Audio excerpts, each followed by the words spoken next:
Assalamualaikum warahmatullahi wabarakatuh. Bagaimana kabarnya anak-anak hari ini? Tentu alhamdulillah, luar biasa, Allahu Akbar. Semoga kalian semuanya dalam keadaan baik, keluarga juga dalam keadaan sehat. Baik, berjumpa kembali dengan saya Pak Agus Saihuna dalam mata pelajaran Akidah Akhlak. Sudah siap bukunya? Kalau belum siap, silahkan disiapkan terlebih dahulu. Kalau sudah siap, mari kita mulai dengan membaca basmalah bersama-sama. Bismillahirrahmanirrahim.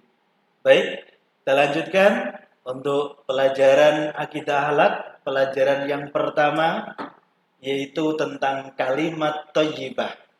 Sudah tahu artinya apa itu kalimat thayyibah? Ya, pasti sudah tahu. Kalimat thayyibah yaitu artinya kalimat atau ucapan yang baik. Jadi segala ucapan, segala kalimat yang diucapkan yang baik itulah namanya kalimat thayyibah. Ya. Apa saja contohnya kalimat thayyibah itu? Di pelajaran kelas 1, kelas 2 tentu kalian sudah mendapatkannya. Yaitu di sini ada contoh-contohnya. Subhanallah. Apa artinya? Maha suci Allah. Alhamdulillah. Segala puji bagi Allah. La ilaha illallah. Tiada Tuhan selain Allah. Allahu Akbar. Allah Maha Besar. Kita ulangi. Subhanallah. Maha suci Allah. Alhamdulillah. Segala puji bagi Allah. La ilaha illallah. Tiada Tuhan selain Allah. Allahu Akbar. Allah Maha Besar. Itulah contoh dari kalimat thayyibah. Kita lanjutkan anak-anakku sekalian. Bahwasanya kalimat thayyibah itu diucapkan ketika kita mendengar, melihat, atau mengalami sendiri kejadian-kejadian baik yang indah, menyenangkan, atau kejadian yang menyedihkan. Jadi ketika kita mengalami kejadian menyenangkan ataupun menyedihkan, kalimat thayyibah yang kita ucapkan. Sebagai contoh, kita mendapatkan hadiah sepeda, katakanlah sama ayah atau ibu kita. Maka apa yang kita ucapkan kalimat thayyibahnya? Tentu kita ucapkan alhamdulillah. Kemudian ketika kita jatuh tersandung batu, maka apa yang kita ucapkan? Tidak alhamdulillah, tapi apa? Inna lillah dan lain sebagainya. Jadi dalam kondisi apapun yang kita ucapkan adalah kalimat thayyibah. Baik, anak-anak sekalian, kita lanjutkan. Kalimat thayyibah tentu sudah kita sampaikan tadi, maka sudah hafal. Ya, tadi apa? Subhanallah, alhamdulillah, la ilaha illallah, Allahu Akbar. Sudah hafal? Subhanallah tadi artinya apa? Iya, Maha Suci Allah. Nah, Subhanallah ini disebut bacaan tasbih. Ya. Subhanallah disebut bacaan tasbih. Diingat-ingat. Kemudian Alhamdulillah disebut bacaan apa? Alhamdulillah disebut bacaan tahmid. La ilaha illallah disebut bacaan apa? La ilaha illallah disebut bacaan tahlil. Allahu Akbar tahu disebut bacaan apa? Iya, disebut bacaan takbir.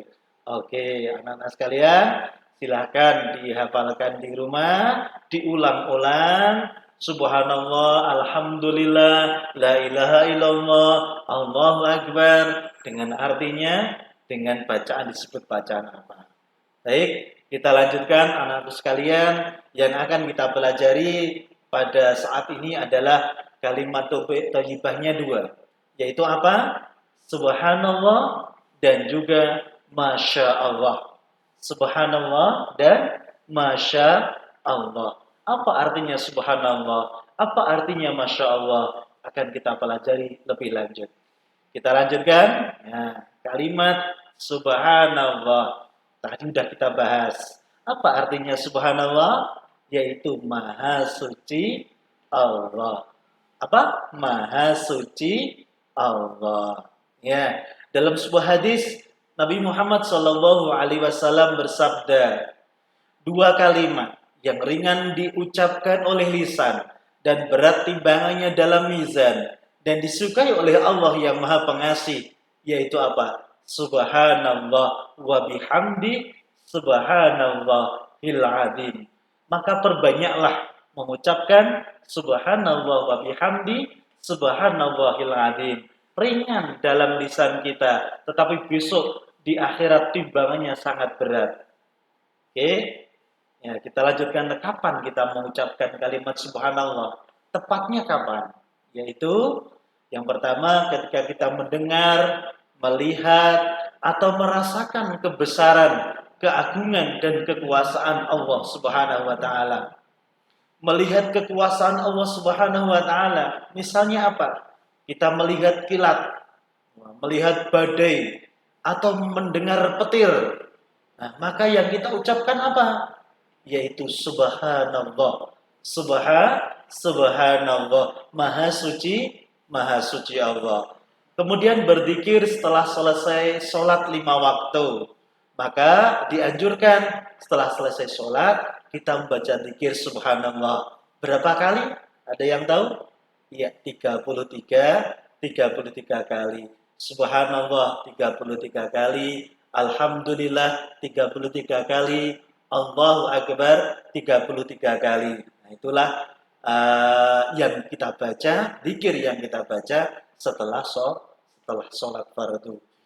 Kemudian mengingatkan imam yang lupa rukun, bacaan atau gerakan sholat bagi makmum laki-laki. Nah, jadi ketika kita menjadi makmum, imam kita kok lupa bacaannya, lupa gerakannya, sebagai makmum laki-laki, kita mengingatkan imam dengan membaca subhanallah. Ya, baik, anakku sekalian, kita lanjutkan. Apa saja sih hikmah dari melafalkan kalimat subhanallah? Yang pertama, tentunya kita akan mendapatkan pahala dari Allah Subhanahu wa Ta'ala.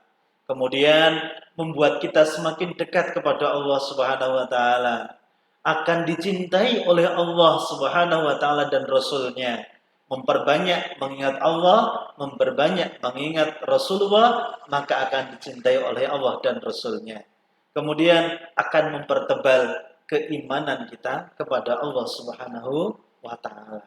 Itulah pembahasan kita tentang lafal subhanallah, dari pengertian sampai dengan hikmah melafalkan kalimat subhanallah. Sekarang anak-anakku sekalian, kita lanjutkan tentang kalimat thayyibah yang kedua, yaitu Masya Allah. Kalimat Masya Allah. Ada yang tahu artinya kalimat Masya Allah? Ya. Kalimat Masya Allah artinya atas kehendak Allah, atau Allah telah berkehendak akan hal itu. Jadi segala sesuatu yang terjadi di dunia ini itu semuanya atas kehendak Allah.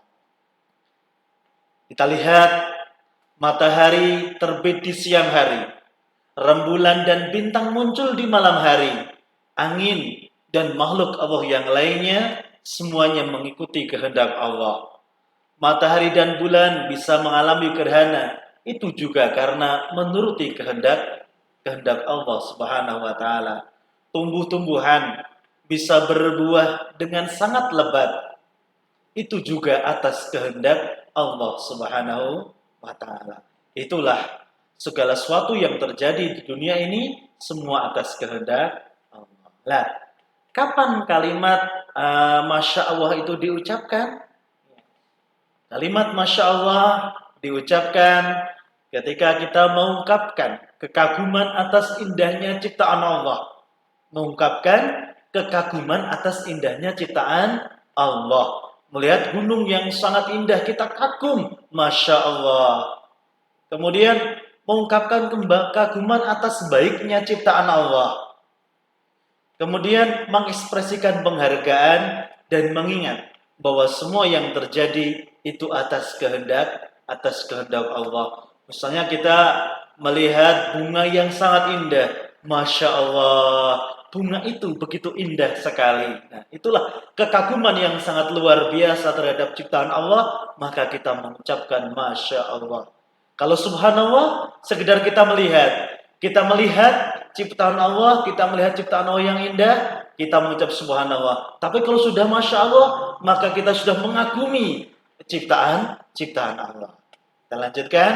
Di situ ada, kita lihat buah nangka ya. Ada buah nangka. Siapa yang sudah pernah makan buah nangka? Ya. Di situ ada gambar buah nangka, pohon nangka yang berbuah sangat lebat. Kemudian ada buah apa lagi? Buah jeruk yang berbuah juga sangat lebat sekali. Maka siapa yang menyebabkan seperti itu? Yaitu Allah Subhanahu wa Ta'ala. Maka Masya Allah, atas kehendak Allah itu terjadi. Ya, anak-anakku sekalian yang berbahagia, ya, hikmah melafalkan kalimat Masya Allah. Apa sih hikmah melafalkan kalimat Masya Allah? Yang pertama, menyempurnakan ikhtiar dan usaha, tetapi yakin bahwa Allah lah yang menentukan. Kemudian bertawakal, menyerahkan persoalan kepada Allah Subhanahu wa Ta'ala. Misalnya kita menanam tanaman, kemudian tanaman yang kita tanam bisa bertumbuh dengan baik, bisa berbuah sangat lebat, itu atas kehendak Allah. Akan tetapi ketika tumbuhnya tidak begitu baik, kemudian buahnya tidak begitu lebat, itu juga semua atas kehendak Allah. Maka kita bertawakal kepada Allah. Kemudian bersikap sabar apabila hasil usaha yang kita lakukan itu tidak sesuai harapan. Bersikap rendah hati kepada setiap orang, kemudian merasa cukup dengan apa yang diberikan Allah kepadanya atau kepada kita semuanya. Merasa cukup. Kemudian di situ ada latihan soal. Latihan soal yang pertama, apa yang dimaksud dengan kalimat thayyibah? Kedua, tuliskan 3 contoh kalimat thayyibah. 3, kapan kita mengucap kalimat tasbih? Kalimat tasbih itu apa? Masih ingat? Ya, dilihat lagi. Kemudian yang keempat, apa arti lafal subhanallah? Kelima, apa yang kalian ucapkan ketika melihat pohon mangga berbuah sangat lebat? Melihat pohon mangga berbuah sangat lebat, apa yang kamu ucapkan? Ya, silakan soal tersebut kamu tulis kembali di buku tugasmu atau buku pelajaran akidah akhlak bisa, dan jawabannya juga di buku tugasmu atau di buku akidah akhlak juga bisa, silakan. Dikerjakan bersama orang tuamu, dikerjakan bersama teman-temanmu, boleh. Ya. Baik, anak-anakku sekalian, itulah yang kita bahas pada kesempatan hari ini tentang mata pelajaran akidah akhlak. Kita tutup dengan membaca hamdalah bersama-sama. Alhamdulillahirabbil alamin. Wassalamualaikum warahmatullahi wabarakatuh.